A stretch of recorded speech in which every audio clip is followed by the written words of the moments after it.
Hello. Ladies and gentlemen, welcome to the press conference of Learner Tien. First of all, congrats, Learner, into your first quarterfinal of the Grand Slam. Would you say you played your best tennis today? I definitely think I played close to my best, if not. Yeah, I mean, really happy with how I played from start to finish. You know, even when I was up big, I just try not to let my foot off the gas. Obviously, Daniil's pretty dangerous from any scoreline, so I know that firsthand from playing last year. So I'm super happy to get off in the straights. Great. Ben. Yeah, just how good did you feel at the start? Obviously, right in that opening game, you broke and kind of never looked back in some ways in terms of having the lead. Just what was feeling good for you right away in this match and allowing you to get a lead and then build that lead? Yeah, I mean, came out very well. My nose started bleeding in the third game. I was really hoping that I wouldn't come back out cold and be a little bit thrown off by it. And thankfully, I was kind of able to keep my momentum going. But yeah, I thought I came out playing very well, and I was able to really hold that momentum pretty much throughout the whole match. Bleeds often, or you know what caused that? I think it was just dry. I think my first nosebleed on court was a couple weeks ago in Brisbane, and this is my second time, so I just think it's just a bit dry.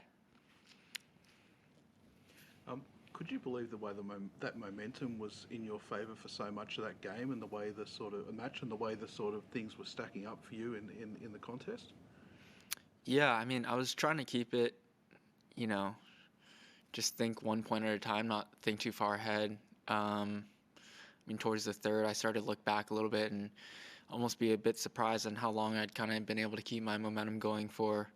I think it's great to only be broken once playing a returner as good as him. So I'm really happy with kind of how I kept the match flowing and how I played from start to finish.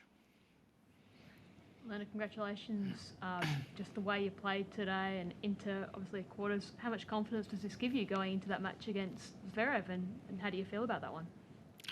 I mean, a lot of confidence for sure. I feel like I've been playing, a little bit better match by match, and each match I'm making a little jump in how well I'm playing, how comfortable I feel. So right now I'm feeling better than I have all week, all year. So I'm really looking forward to it.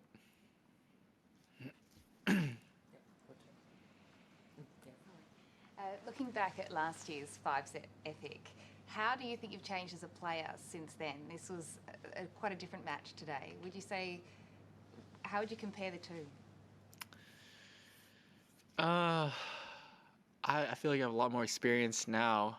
I mean, I've only had a year since then, but I mean, that's a lot more than I had then. So I think just the mental clarity in some of these moments, knowing how to handle matches like these a little bit better, makes a really big difference.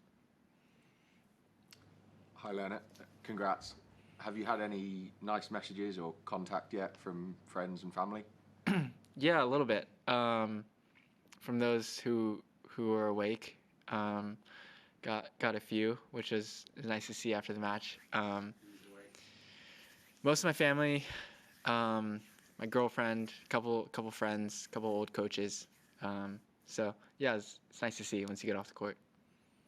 It seems like you were really breaking his brain at points in that late second set. We did an underarm serve, and they did the serve from the corner as well. I mean, I know you've beaten a lot of guys easily in your junior career and other time stuff and had big wins. Like, how satisfying is it for you to see an opponent as good as Medvedev seemingly sort of just like out of ideas of how to beat you? I didn't think about it too much, honestly. I really didn't want to let it throw me off. I was obviously playing well. I had a lot of momentum, so I didn't really want to get thrown off by him trying to change things up. Obviously, can't expect him not to try. So I was just trying to stay focused as best I could. When you're playing him, no scoreline feels super safe, honestly. So just keeping my head down, trying to keep things rolling was pretty much it. Another one? Looking at the way you play tennis, it's easy to forget that you have just turned 20. When, last year you were a teenager. When you're at home, do your parents still treat you as a kid? Are you still living at home with your mum and dad? And what's Leonard Tien like at home when you're not playing tennis? I still do live at home. I think sometime this year I'll probably get my own place, but I mean, my parents are still very much involved in my life, and I'm very grateful to them for it. You know, my family has been such a big part of my life forever, and it's hard to think of a life without them. So I'm very fortunate. You know, they still do a lot for me. What do you remember about each of those matches? I think you played twice against Zverev last year in Acapulco and Paris. So what do you remember about each of those, and can those experiences help with this next one? Yeah, the first time we played, I doubt he was playing close to his best. But still, I mean, still take confidence from that match. Second time we played in Paris, it was much more convincing for him. I don't think I broke him during the whole match. So obviously I was on clay. It's a little bit different, but I mean, I think we've both come a decent way from the last time we played. And so, you know, I think he's probably playing a lot better than he was maybe the first time we played. So I think it'll be interesting. Okay, last one.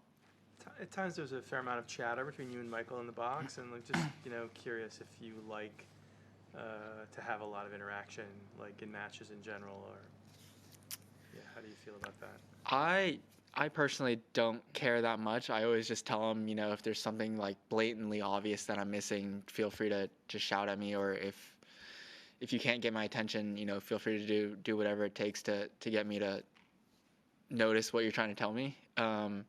I feel like usually I'm pretty attentive on things going on in the match, so most of the time I don't need someone to really, you know, notify me about something. But sometimes there are just some things that in the heat of the moment I just miss, so it's nice to have someone there that will just remind me. I'm not really into football. Okay, thank you everyone. Thank you.